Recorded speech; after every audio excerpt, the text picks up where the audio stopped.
গল্পটা এখনো শেষ হয়নি। শোনো, পাহাড়টা আগেই বলেছি ভালোবেসেছিল মেঘকে।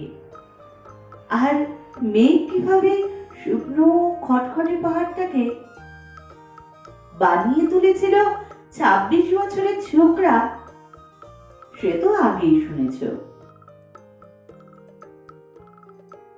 সেদিন ছিল পাহাড়টার জন্মদিন। পাহাড় মেঘকে বললে, আজ তুমি লাল শাড়ি পরে আসবে। মেঘ পাহাড়কে বললে, আজ তোমাকে স্নান করিয়ে দেব চন্দন জলে। ভালোবাসলে নারীরা হয়ে যায় নরম নদী, পুরুষেরা জ্বলন্ত কাঠ। সেভাবেই মেঘ ছিল পাহাড়ের আলিঙ্গনের আগুনে।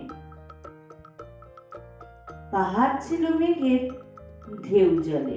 হঠাৎ আকাশ জুড়ে বেজে উঠল ঝড়ের জগঝব্য।